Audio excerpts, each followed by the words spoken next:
گاؤں کے ایک سادہ سے کچے گھر میں رحمت علی اپنی چھوٹی سی بیٹی زینب کے ساتھ رہتا تھا۔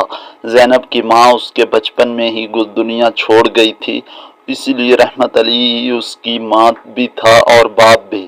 رحمت علی دن بھر مزدوری کرتا، اینٹیں اٹھاتا، پسینہ بہاتا، لیکن شام کو جب وہ گھر آتا تو زینب کے چہرے کی مسکراہٹ دیکھ کر ساری تھکان بھول جاتا۔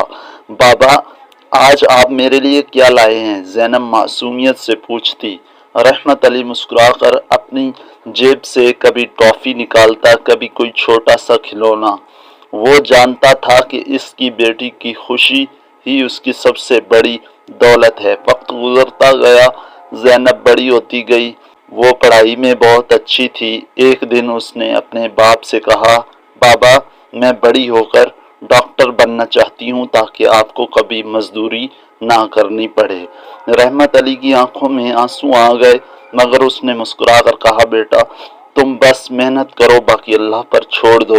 رحمت علی نے اپنی بیٹی کی تعلیم کے لیے دن رات محنت کی، کبھی اپنا کھانا کم کر دیا، کبھی نئے کپڑے نہیں لیے، مگر زینب کی پڑھائی میں کوئی کمی نہ آنے دی۔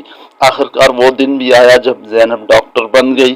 اس نے سب سے پہلے اپنے باپ کے ہاتھ پکڑ کر کہا، بابا، آج جو کچھ بھی میں ہوں آپ کی محنت کی وجہ سے ہوں۔ اب آپ آرام کریں، آپ کا بیٹا نہیں، آپ کی بیٹی آپ کا سہارا ہے۔ رحمت علی کی آنکھوں میں خوشی کے آنسو بہنے لگے۔ اس نے کہا، بیٹا، تم نے آج میرے سارے محنت کا صلہ دے دیا۔ سبق: باپ اور بیٹی کا رشتہ دنیا کا سب سے خوبصورت اور مضبوط رشتوں میں سے ایک ہے، جہاں محبت الفاظ کی محتاج نہیں ہوتی۔ سبسکرائب کریں اور لائک کریں۔